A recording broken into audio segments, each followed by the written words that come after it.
안녕하십니까 할러님들, 강왕국입니다.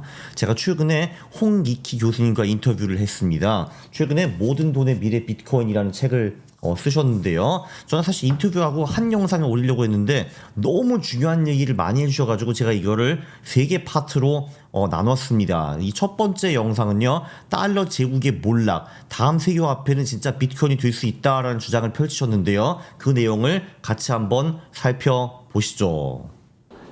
안녕하십니까 할러님들, 강왕국입니다. 오늘은 제가 홍익희 교수님을 모셨습니다. 교수님은 최근에 모든 돈의 미래 비트코인이라는 책을 쓰셨고요. 그리고 저와는 좀 특별한 인연이 있습니다. 저희 둘 다 이제 코트라에 다녔고요. 제가 입사하셨을 때쯤 교수님은 퇴사를 하셨습니다. 그래서 그 후에도 인연이 계속 이제 되었는데 이렇게 모시게 되어서 정말 영광입니다. 일단 첫 번째 질문을 드릴 건데요. 그 책의 제목이 모든 돈의 미래 비트코인인데 정말 그렇게 생각하십니까? 네. 네? 제가 좀 자세히 설명드릴게요. 앞으로는 지폐가 없어지고 이제 디지털 화폐 시대가 다가옵니다. 그렇게 되면 현재 세계 중앙은행의 94% 정도가 중앙은행 디지털 화폐를 개발하고 있어요. 그런데 이 CBDC 시대가 도래하면 경제 블록별 혹은 지역별로 합종 연행을 이루게 됩니다. 그렇게 합종 연행을 하는 이유는, 가장 큰 이유는 이제 CBDC 사회는 일방적인 달러 패권에서 좀 벗어나서 자기들 통화도 좀 세력을 넓히자 하는 의미에서, 우선 유럽 같은 경우는 과거 영란은행의 마크 칸이 총재 시절부터 CBDC 시대에는 유럽의 디지털 화폐가 표준화를 이뤄서 달러를 능가하는 기축통화의 위치를 한번 차지해보자라고 해서 지금 EU는 각국 간의 그 표준화 작업을 통해서 이제 덩치를 키우고 있습니다. 마찬가지로 브릭스는 브릭스 나름대로 각국의 CBDC를 토대로 한 국제결제 시스템을 추진하고 있어요. 그런가 하면 오펙은 오펙 나름대로 사우디아라비아가 맹주를 자처하면서 아랍에미리트하고 표준화 작업을 해서 나중에는 오펙이 그 연합체가 될 겁니다. 그러다 보니까 남미연합은 남미연합대로 자기들이 이번엔 우리끼리 뭉쳐보자 하는 분위기가 있어서 기축통화의 분권화 시대가 돌아올 겁니다. 게다가 동시에 같이 진행되는 게 뭐냐면 기존 달러 등 법정화폐하고 이제는 CBDC하고 미국 같은 경우는 개인의 프라이버시를 중시하기 때문에 아마 스테이블 코인으로 갈 가능성이 커요. CBDC를 안 하고. 그리고 이 비트코인이나 리플 등 이런 암호화폐하고 이 통화의 종류도 다양해지면서 분권화된 기축통화들과 이런 다양한 통화들 사이에 치열한 경쟁과 때로는 어떤 융합 일어나면서 일종의 춘추전국 시대가 오게 될 겁니다. 그런데 이런 춘추전국 시대가 오게 되면 과거에는 패권국이, 예를 들면 미국 같은 나라가 달러를 일방적으로 공급을 했어요. 한마디로 공급자 중심 사회였는데 이제는 앞으로는 소비자들이 자기들이 선호하는 통화를 선택하는 시대로 오게 될 겁니다. 예를 들면 이런 겁니다. 과거에는 무역이 전문가들의 전유물이었어요. 무역을 한번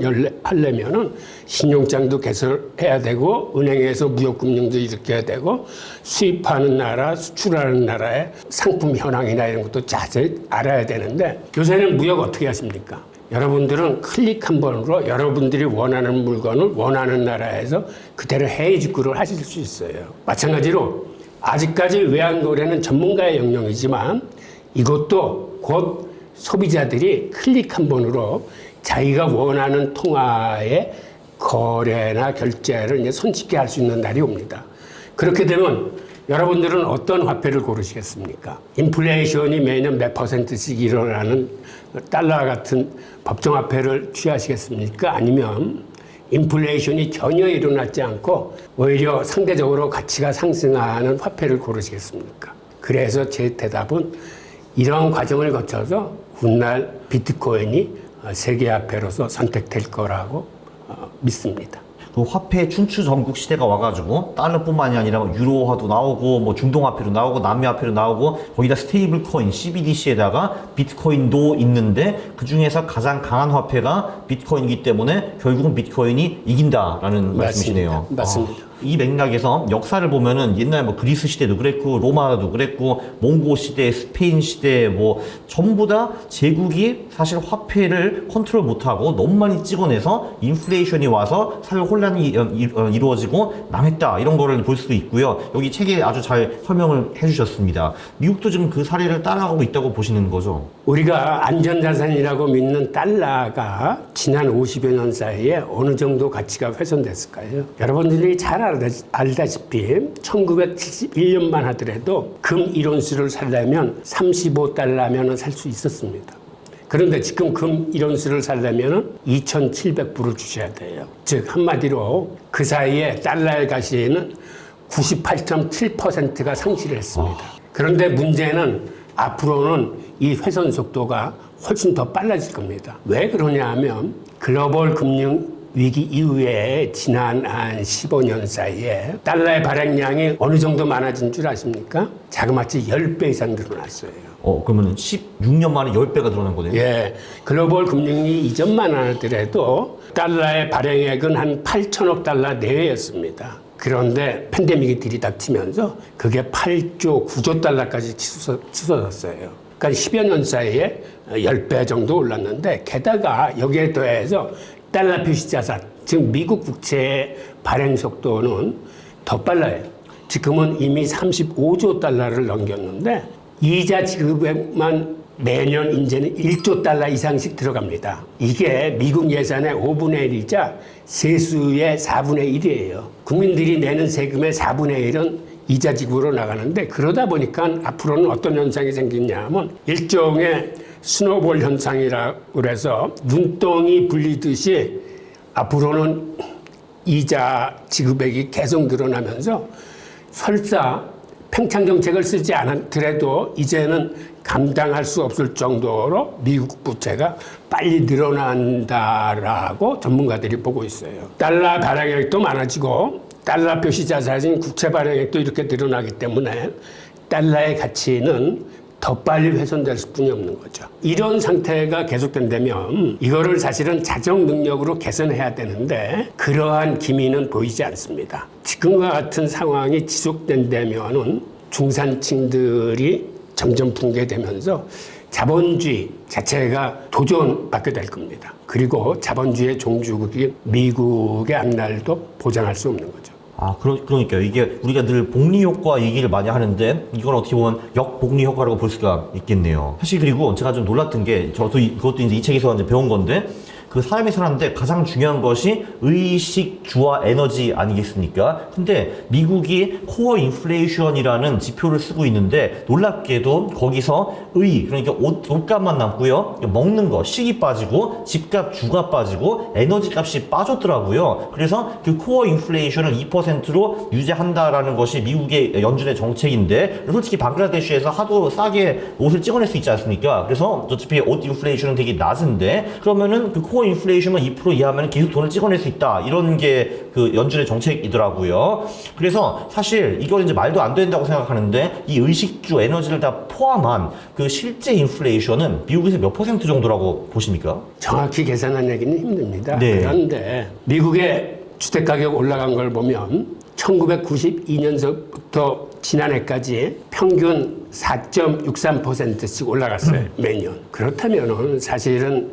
매년 인플레이션 2, 3% 혹은 3, 4%에서 집값 올라간 것만큼을 같이 포함시켜줘야 됩니다. 우리가 누구나가 집을 갖고 살아야 되는 입장에서는 집값이 제외되고 이상한 개념인 집의 자가 임대 개념이라는 지수를 살짝 집어넣는데 그거 가지고는 안 되고 에너지 가격도 마찬가지예요. 1958년서부터 지난해까지 에너지 가격 상승률이 평균 4.45%나 됐어요. 평균 4% 이상이 넘는 주택 가격이나 에너지 가격 같은 거는 코어 인플레이션에서는 죄다 빠져 있어요. 이런 수치를 포함해야 정확한 인플레이션 산출이 가능한 거죠. 그럼 대충 계산해 보면은 그래도 인플레이션이 연 4에서 5% 정도 된다는 건데 그 말은 뭐냐 하면은 한 14년에서 18년에 한 번 미국 달러의 가치가 반값이 된다라고 볼 수가 있습니다. 그러니까 말씀하신 대로 50년 만에 98.7%가 날아간 거기네요. 네, 끔찍합니다. 결론적으로 달러는 가치를 급격하게 잃고 있고 국가 부채도 가파르게 늘고 있고 컨트롤이 전혀 안 되는 것 같은데 그 달러가 신뢰를 좀 많이 지금도 잃고 있는 것 같고 이제 붕괴가 된다든지 만약에 그렇다고 하면 그 타이밍을 어느 정도로 보시나요? 붕괴라는 단어는 사실은 좀 쓰지 않는 편입니다. 네. 왜 그러냐면 앞으로 미국이 존재하는 한, 즉 미국이 망하지 않는 한 달러의 붕괴는 없습니다. 그러니까는 미국이라는 나라도 잠재력이 큰 나라고 달러도 여태까지의 어떤 큰 잠재력을 갖고 있기 때문에 이게 우리가 생각하는 것만큼 쉽게 붕괴되지는 않는데 단 영향력은 점차 조금씩 줄어들 수뿐이 없습니다. 이렇게 달러의 영향력이 줄어드는 계기는 앞으로 특히 CBDC 사회가 본격 도래하면 기축통화가 분권화되면서 확실히 달러의 영향력은 축소될 겁니다. 또 하나는 지금 브릭스에서 그들만의 국제결제 시스템을 추진하고 있습니다. 그럼 브릭스 인구가 지금 세계의 절반 정도 돼요. 만약 그들이 그들 나름의 국제결제 시스템을 가동하게 된다면 세계 인구의 절반이 달러 고전에서 이제 벗어나게 되는 그런 결과를 가져오게 될 거고 또 브릭스가 지금 무역 통화로서 브릭스 브릿지라는 근본이 디지털 화폐 도입을 논의하고 있습니다. 근본이 실물 화폐가 나오면 신용에만 의존하는 달러로서는 큰 타격을 받게 될 겁니다. 또 하나는 여러분들이 잘 아시다시피 트럼프 정권이 비트코인 전략자산 비축화를 추진하면서 미국이 이를 수용하게 된다면 다른 나라들도 비트코인을 전략자산으로 비축해야 된다는 압박을 받게 될 것입니다. 그리고 브릭스가 비트코인을 무역 통화로서 쓰기로 그들 간에 합의를 했어요. 그러니까 이렇게 비트코인의 사용처가 많이 늘어나고 각국이 경쟁적으로 비트코인을 전략자산으로 비축을 하게 되면 그때는 그만큼 달러의 영향력이 또 한 번 줄어들게 될 겁니다. 하여튼 이러한 팩트들을 거쳐서 달러의 영향력은 이때마다 급격하게 줄어들게 될 겁니다. 그럼 확실히 지금은 이제 그 달러의 비중이 세계 무역이라든지 외환 보유가 압도적인데 점점 줄어들겠군요.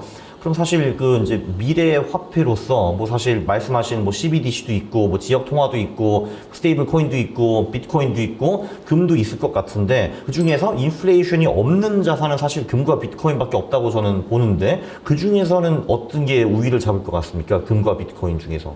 이거는 의외로 쉬워요. 압도적으로 비트코인이 우월할 겁니다. 들으셨죠, 여러분? 들으셨죠? 비트코인입니다. 네.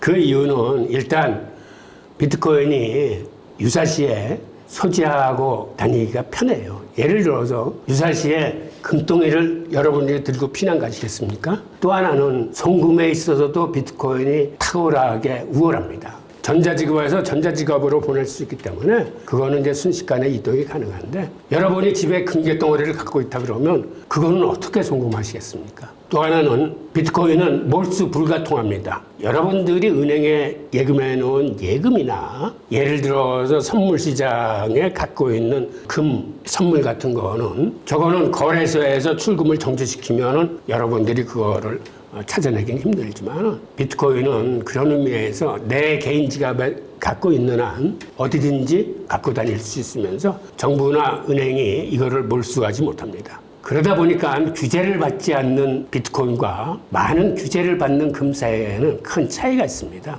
하나는 실물금이고 하나는 디지털금인데 디지털금이 여러 측면에서 탁월한 우월성을 갖고 있기 때문에 가치 상승 또한 비트코인의 가치 상승이 금보다 훨씬 빠르게 올라갈 겁니다. 둘 중에서 뭐를 택해야 되냐고 물으신다면 저는 확실하게 비트코인이라고 말씀드릴 수 있습니다. 네, 비트코인을 가진 사람 입장에서 마음이 굉장히 따뜻해지네요. 네.